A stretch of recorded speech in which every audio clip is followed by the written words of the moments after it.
आपने हमें अभी तक जो है सब्सक्राइब नहीं किया है तो सब्सक्राइब कर दीजिए, बेल आइकन घंटी भी दबा दीजिए ताकि आपको नए से नए वीडियो देखने को मिल सकें। आज मैं आपको एक बहुत ही ज्ञान वाली कहानी सुना रही हूँ। हमें हमेशा परमात्मा का चिंतन करना चाहिए। यह संसार तो मिथ्या है, इस संसार में क्या रखा है, सब एक दूसरे को धोखा ही तो दे रहे हैं। कोई किसी की क्या परवाह करता है। हमको ऐसा लगता है कि यह हमारा है, यह हमारा है, यह हमारा बेटा है, यह हमारा पति है, यह हमारे बच्चे हैं, पर अपना वास्तव में कुछ नहीं होता है, होता ही कुछ नहीं है। ये सब एक छलावा है जिसमें हम सब छले जा रहे हैं। आप भी इस छलावे में छले हुए हैं। आप भी सबको त्यागिए और प्रभु का ही भजन करिए। प्रभु का भजन करिए और अपना कर्तव्य करिए जो आपका कर्तव्य है। इसी संदर्भ में मैं आपको एक छोटी सी कहानी सुना रही हूँ। कहानी शायद आपको पसंद आए। एक राजा थे, बहुत ही धर्मात्मा, बहुत पुण्यात्मा, बहुत ही नेक इंसान थे। हर की मदद करते, सभी को स्नेह करते थे। उनके भी एक पत्नी और 4 पुत्र थे। राजा जो है अपनी पत्नी को बहुत अधिक प्यार करते थे, अपने पुत्रों को भी अधिक प्यार करते थे और प्रजा को भी पुत्रों के भांति ही पालते थे। लेकिन राजा जितने अच्छे थे उसके विपरीत ही उसकी रानी थी, क्योंकि वह हमेशा राजा जो है हमेशा ही रानी को बहुत अधिक प्यार करते थे, तो वो रानी उससे चिड़ी चिड़ी रहती थी। पति पत्नी में ऐसा ही होता है।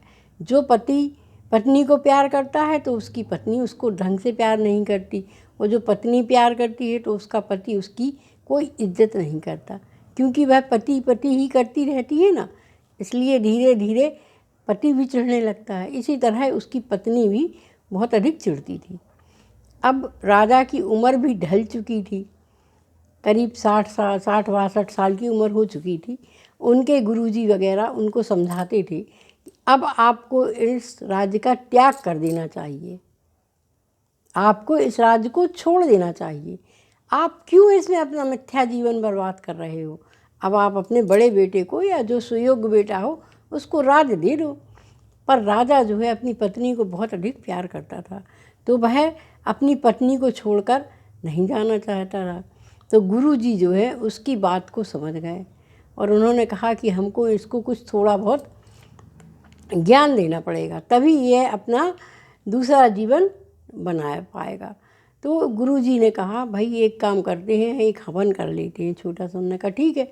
छोटा सा हवन कर लिया गुरुजी ने, और जो है एक फल ला के दिया गुरुजी ने। गुरुजी बोले देखो भाई राजा, आप अगर अपना राज्य नहीं त्यागना चाहते हैं, आपको राज्य से ज़्यादा मोह है, तो आप एक काम करिए कि इस फल को खा लीजिए, तो आप हमेशा जवान ही बने रहोगे।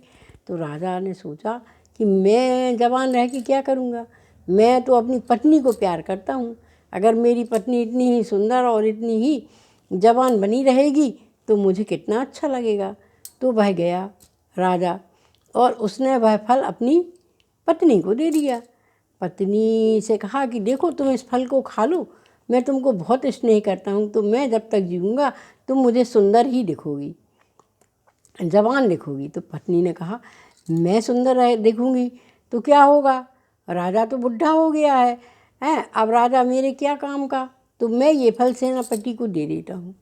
रानी सेनापति को बहुत अधिक प्यार करती थी, तो मेरा सेनापति जो है जवान बना रहेगा तो मुझे अच्छा लगेगा। तो वो गई और उसने वह फल सेनापति को दे दिया।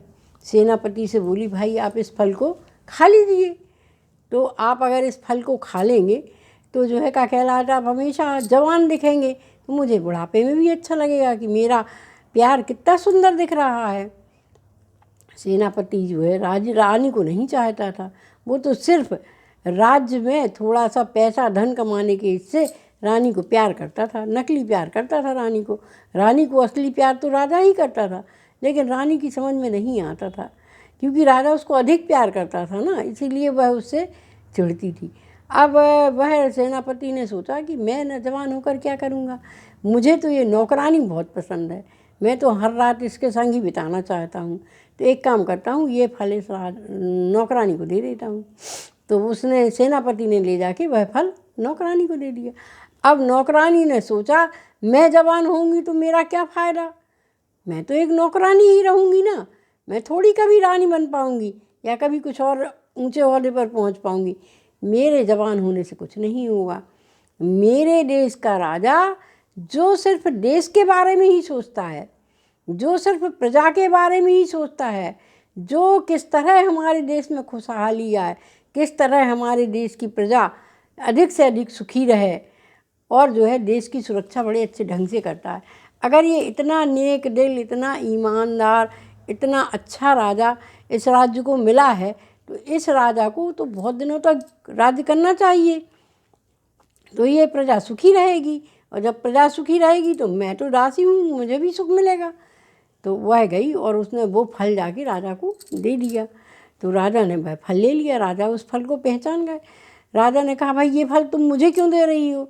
तो वो कहने लगी महाराज मैं इस फल को क्या करूँगी, मैं समय हमेशा जवान रहकर क्या करूँगी, इस फल को तो आपको खाना चाहिए, आप खाएंगे तो आपका राज्य बहुत अच्छा रहेगा, आपके राज्य में कितनी खुशहाली रहेगी, सारी प्रजा सुखी रहेगी, देश में भंडार भरे रहेंगे, हर चीज़ के, गेहूं के, सब चीज़ों के भंडार रहेंगे, और हमारे पड़ोसी राज्य से भी हमारे राज्य की सुरक्षा रहेगी। आपके राज्य में हमेशा धार्मिक कार्य होते रहते हैं तो राष्ट्र का हित होता है, हमारा देश अच्छा रहेगा, तरक्की हो जाएगी देश की। तो आपको जवान होना चाहिए, मैं जवान होकर क्या करूँगी, मैं तो एक दासी हूँ और दासी ही रह के मरूँगी। तो राजा ने कहा कि भाई ये फल तो मैंने ही दिया था, तुमको ये फल किसने दिया। तो दासी ने फिर नहीं बताया। तो राजा ने कहा सैनिकों से इसको डांट मार के पूछो ये फल इसको किसने दिया। तो फिर दासी ने कहा महाराज ये फल मुझे सेनापति जी ने दिया था, क्योंकि सेनापति जी मुझे बहुत अधिक प्यार करते हैं। मैंने कहा अच्छा। तो सेनापति को बुलाया गया, सेनापति जी आए। तो सेनापति जी से पूछा सेनापति जी आपको ये फल किसने दिया। तो उन्होंने कहा अरे महाराज ये फल तो किसी ने भी दिया हो, आपको क्या, आपको खाना है तो खा लीजिए। राजा बोले नहीं नहीं ये फल तो मैंने ही दिया था, अब आपके पास ये फल कैसे पहुंचा। तो उन्होंने कहा महाराज ये तो मुझे रानी ने दिया, रानी मुझे बहुत अधिक प्यार करती है, आपसे वो नकली प्यार करती है पर मेरे से तो वो असली प्यार करती है ना, इसलिए वो फल मुझे उसने दिया, और मैं रानी से नकली प्यार करता हूँ और इस नौकरानी से मैं प्यार करता हूँ, इसलिए ये फल मैंने इसको दे दिया था। मैं तो पूरे जीवन इसी नौकरानी के संग रहना चाहता हूँ पर रानी मुझे छोड़ती ही नहीं है। तो राजा को बहुत दुख हुआ। राजा ने रानी को बुलाया। तो रानी ने कहा हाँ हाँ मैंने ही ये फल उसको सेनापति को दिया था, क्योंकि आप तो राजकाज में इतने व्यस्त रहते हैं कि आप कभी मेरे पास बैठते ही नहीं हैं।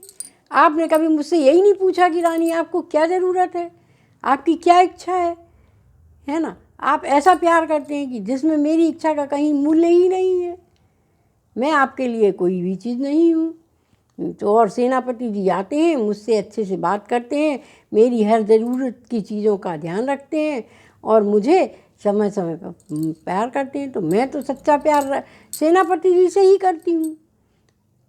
तो राजा को बहुत दुख हुआ। तो राजा ने कहा क्या किया जाए। तो गुरुजी को बुलाया। गुरुजी बोले, कहने लगे महाराज मैं आपको कब से समझा रहा था कि अब आपकी आयु हो चुकी है, अब आपको इस राज का त्याग कर ही देना चाहिए था, लेकिन आप मेरी बात मान ही नहीं रहे थे।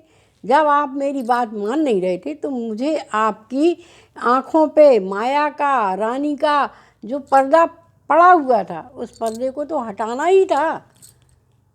अगर गुरु जो है शिष्य की आँखों पे पड़ा हुआ ये माया मोह का पर्दा नहीं हटाता तो तब तक शिष्य को ज्ञान नहीं होता।